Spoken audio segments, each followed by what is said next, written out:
අයිබෝවන් සුපුරුදු පරිදි SLන්ගේ YouTube නාලිකාවත් එක්ක එකතු වෙලා ඉන්න ඔයාව ඉතාමත් සාදරයෙන් පිළිගන්නවා.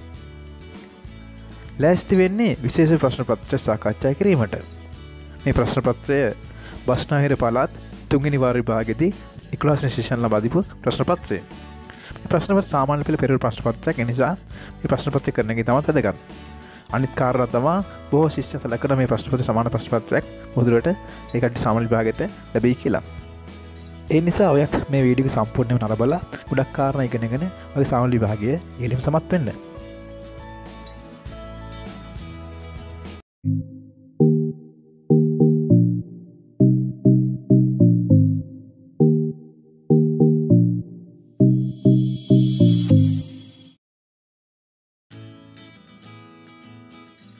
හොඳයි, ප්‍රශ්න පත්‍ර සාකච්ඡාව ආරම්භ කිරීමට ප්‍රථමයෙන් විශේෂ ස්තුති කිරීමක් කරන්න කැමැති බස්නාහිර පළාත් අධ්‍යාපන දෙපාර්තමේන්තුවට මේ ප්‍රශ්න පත්‍ර නිර්මාණය කළ සිසු වෙනුවෙන් ලබා දීම සම්බන්ධව.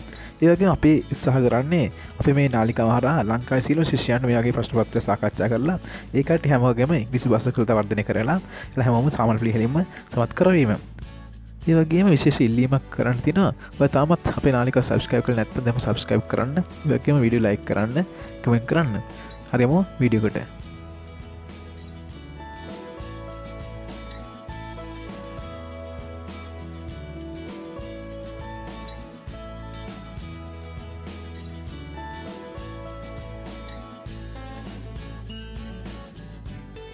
හරි, පළමු ප්‍රශ්නේ. ප්‍රශ්නාංක 1 බලමු කියවලා. Test 1. Match the professions with the relevant descriptions given below. ඔයාලට කියනවා match the professions. එතකොට රැකියාවක් තියෙනවා, රැකියාව ගලපන්න. With the relevant descriptions. අදාළ විස්තරයත් සමග. පහ දීලා දෙන විස්තර සමග අදාළ රැකියාව ගලපන්න. රැකියාවන් ටික තියෙනවා A B C D E F කියලා. විස්තර ටික හම්බ වෙනවා 1 2 3 4 5 6 කියලා. ගලපන්න තියෙන්නේ. Write the correct letter in the blank. ඉස්තන තුල නිවැරදි උත්තරේ අදාළ ඉංග්‍රීසි අකුර ලියන්න. හරිනේ, බොහොම පැහැදිලි. සුපුරුදු පරිදි බොහොම පහසු ප්‍රශ්නයක් තමයි වෙන්නේ. මේ ප්‍රශ්නේ වලට තුන් පහෙන් පහම ගන්න ඉතාම පහසුවෙන් පුළුවන්. බලමු කියවලා. A B C D හම්බ වෙනවා රැකියාවන් ටික.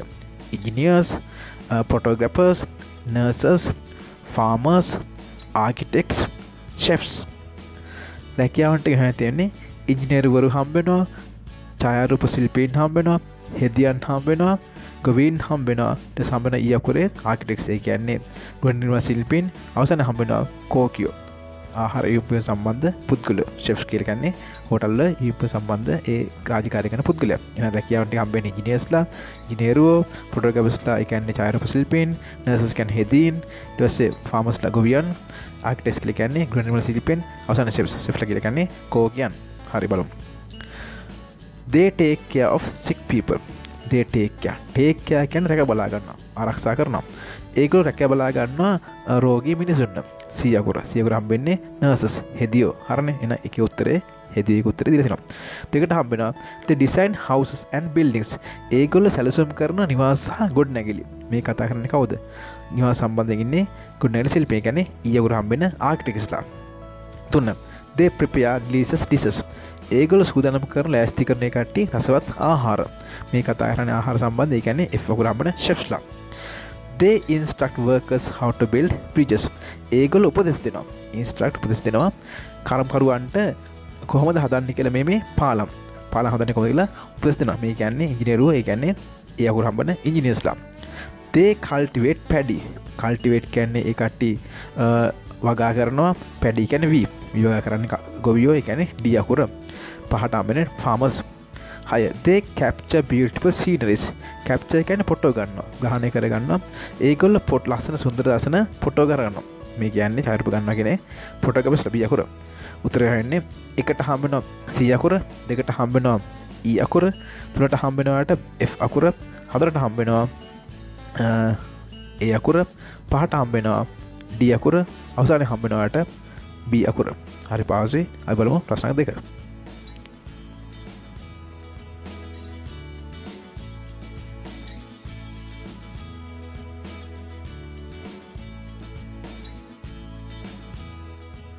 බස්නාහිර පළාත් තුන්වෙනි වාර විභාගයේදී හම්බෙච්ච ප්‍රශ්න පත්‍රයේ පළවෙනි ප්‍රශ්නය. ඊටම පහසු ප්‍රශ්නයක්. ගොඩක් වෙලාවට සාමාන්‍ය විභාගෙත් ඔයාලට හම්බෙන්නේ ඔය හා සමාන පහසු ප්‍රශ්නයක්. අනිවාර්යයෙන්ම ප්‍රශ්නක් එකට ලකුණු 5න් පාම අරගන්න. අපි යමු දෙවෙනි ප්‍රශ්නයට. Test 2. Fill in the blanks of the following dialogue. ඔයාලට කියනවා පාත සංවාදයේ හිස්තැන් පුරවන්න.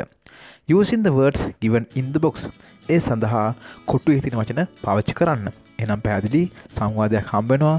සංවාදයේ හිස්තැන් තියෙනවා. ඒ හිස්තැන් වලට එන වචනේ තියෙනවා කොටුවේ දීලා. ඒ කොටුවේ දීලා වචන වලින් හරි උත්තරේ තොර ලියන්න.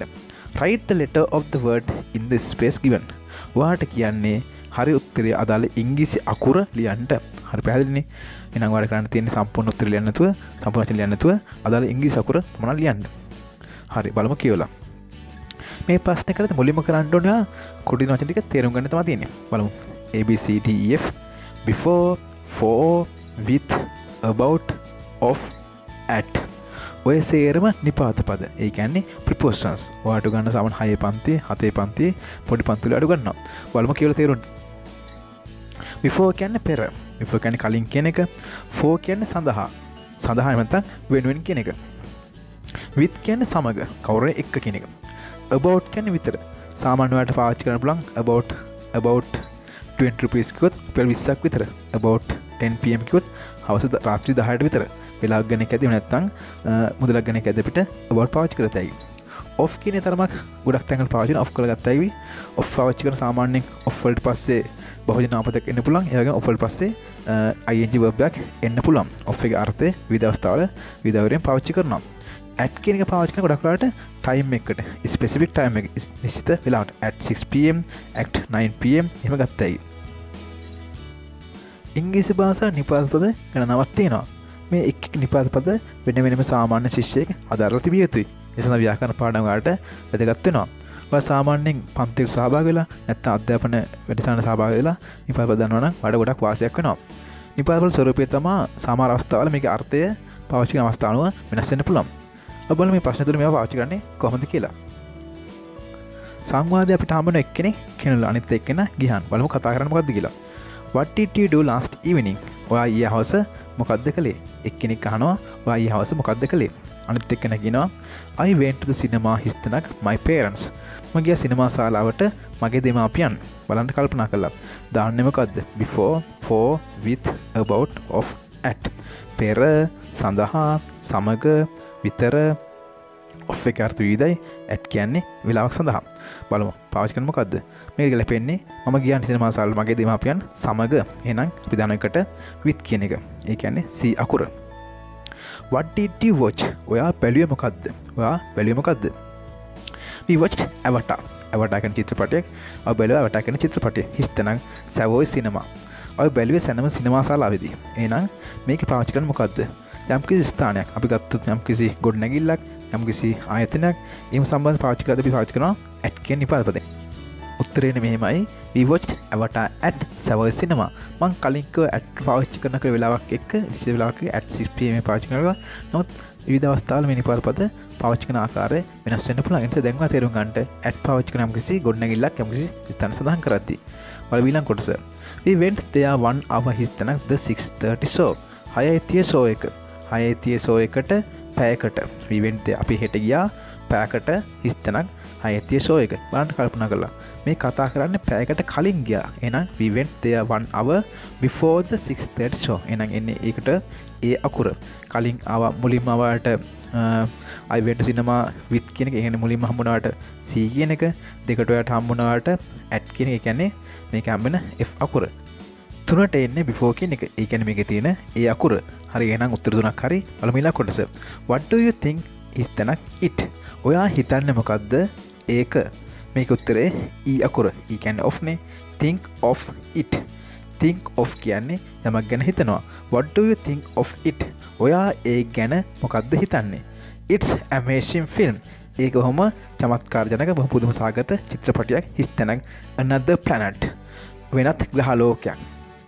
ඒ කියන්නේ මෙතන කියන්න අවශ්‍යලා තියෙන්නේ වෙනත් ග්‍රහලෝකයක් ගැන කියන එක. ඉංග්‍රීසි භාෂාවේ about කියන නිපාත පදේ පාවිච්චි කරනවා ගැන කියන අර්ථයෙන්. about කියන්නේ ගැන. එහෙනම් it's an amazing film about another planet. ඒක කොහොම පුදුම සාගත චිත්‍රපටයක් තවත් ග්‍රහලෝකයක් ගැන. I enjoyed it very much. මම ඒක ගොඩක්ම රස වින්දා. Do you recommend it? හිස්තැනක් me to watch. ඔයා මට ඒක බලන්න හොඳයි කියලා නිර්දේශ කරනවද? හරිනේ. Do you recommend? recommend කියන්නේ නිර්දේශ කරනවා. ඒක හොඳයි කියලා මට කියනවද? බලන්න. Do you recommend it? හිස්තැනක් me to watch. මා සඳහා මා වෙනුවෙන් මට. Do you recommend it for me to watch? ඔයා ඒක මට බලන්න මං සඳහා බලන්න හොඳයි කියලා recommend කරනවද? Definitely you can't miss it. අනිවාර්යයෙන්ම ඔයා ඒක මගහැර නොගත යුතුයි. එහෙනම් උත්තරේනේ do you recommend it for? ඒ කියන්නේ මේකේ තියෙන B අකුර. හරි උත්තරේ හොයන්නේ මං සම්පූර්ණ උත්තර දාලා සම්පූර්ණ කියවන් යන්න. What did you do last evening? I went to the cinema with my parents. What did you watch? We watched Avatar at Savoy Cinema. We went there 1 hour before the 6:30 show. What do you think of it? It's an amazing film about another planet. I enjoyed it very much. Do you recommend it for me to watch? Definitely, you can't miss it. ප්‍රශ්නාංක 2 අවසන් කළා. මේ ප්‍රශ්නේ අපිට හම්බුනේ ඉංග්‍රීසි භාෂාව හම්බන නිපාත පද. ඒ කියන්නේ ප්‍රොපෝසල්ස් කියන පාඩමෙන්. මේ පාඩම යම්කිසි දුරකට හදාලා තියෙන්න ඕනි.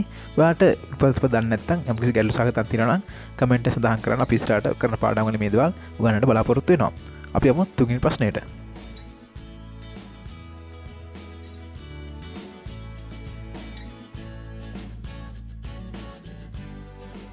හරි බස්නාහිර පළාත් තුන්වෙනි වාර විභාගයේදී හම්බ වෙච්ච ප්‍රශ්න පත්‍රයේ පළමු සහ දෙවන ප්‍රශ්න අපි සාකච්ඡා කරලා ඉවර කළා. ලෑස්ති වෙන්න තුන්වෙනි ප්‍රශ්න සාකච්ඡා කරන්න. මේ ප්‍රශ්නයත් ගොඩක් වෙලාවට සාමාන්‍ය විභාගයට හම්බෙන්නේ අනිවාර්යයෙන්ම පින්තූරයක් කියන ප්‍රශ්නයක්. ඒ නිසා ගොඩක් ශිෂ්‍ය මේකට කැමති. බලමු ප්‍රශ්නේ කරන්න කොහොමද කියලා. ටෙස්ට් 3. Study the picture. පින්තූරය අධ්‍යයනය කරන්න. පින්තූර අපිට පේනවා පුද්ගලයෝ කීප දෙනෙක් ඉන්නවා. එක්කෙනෙක් පත්තරයක් කියවනවා. එක්කෙනෙක් කම්පියුටර් එකක් ගාව ඉන්නවා. තව ගැහණු කෙනෙක් එයා රෙදි වගේ අතේ තියන් යම් කිසි දෙයක් කරනවා. ගැහණු ළමෙක් තව රූපවාහිනිය බලන් ඉන්නවා. පොඩි බබෙක් එතන සෙල්ලම් කරමින් ඉන්නවා. නිවසක වගේ තමයි පේන්නේ. බලමු. පින්තූරය අධ්‍යයනය කරන්න. Fill in the blanks with the words given in the box. කොටුවේ තියෙති වචන පාවිච්චි කරමින් ඡේදයේ හිස් තැන් පුරවන්න. හරි. අපි රූපය අධ්‍යයනය කරා. දැන් බලමු වචන ටික. කෝණ, helicopter, stool, picture, carpet, toys, family, sewing, newspaper, television, sitting. ඔක්කොම වචන දන්නේවා. අහගන්න මම තේරුම් කියන්නම්. හරි තේරුම් ටික මෙහෙම ඉන්නේ. කෝණ කියන්නේ මුල්ලේ එහෙම නැත්නම් කොනේ කියන එක. හෙලිකොප්ටර් ඔබ දන්නවා. ස්ටූල් කියන්නේ කුඩා මේසයකට. පිච්චර් පින්තූරය. කාපට් කියන්නේ පාපිසෙ නැත්නම් කාපට් එක. ටොයිස් කියන්නේ සෙල්ලම් බඩු.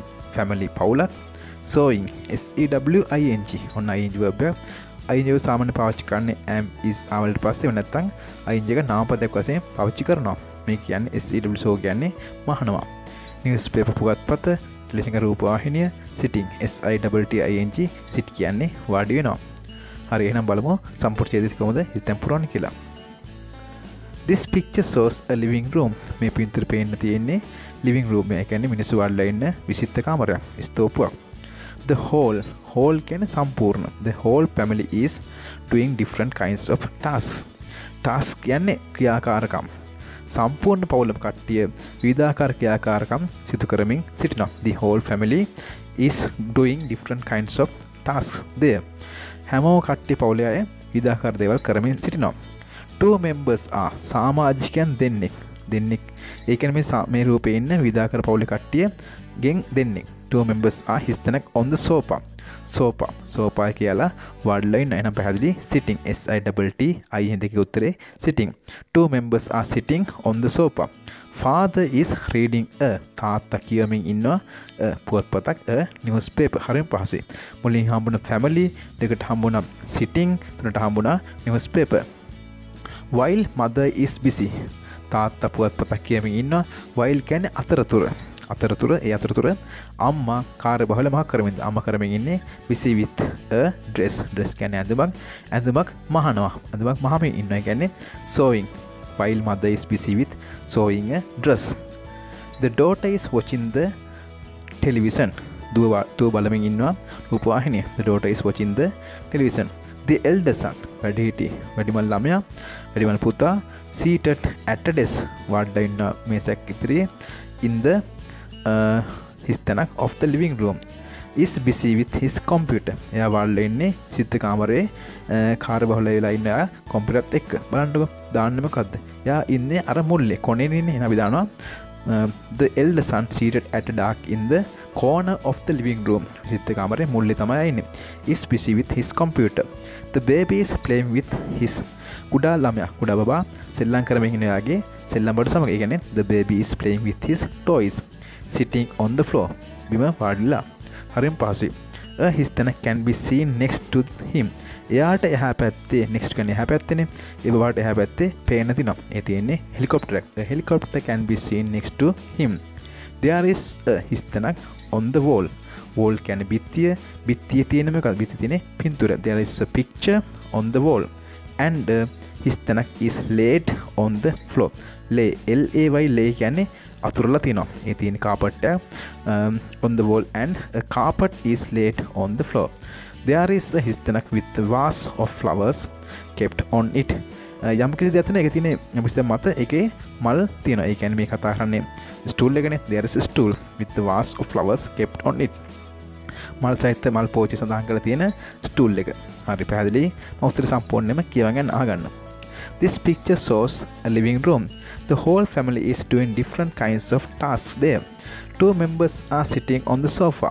Father is reading a newspaper while mother is busy with sewing a dress. The daughter is watching the television. The elder son, seated at a desk in the corner of the living room, is busy with his computer. The baby is playing with his toys, sitting on the floor. A helicopter can be seen next to him. There is a picture on the wall and a carpet is laid on the floor. There is a stool with the vase of flowers kept on it. ඉතාම පහසු ප්‍රශ්න ලකුණු පහෙන් පමණට ගන්න පුළුවන්. හරි 1 2 3 කියන ප්‍රශ්න තුන අවසන් කරලා අපි යමු 4 වෙනි ප්‍රශ්නයට.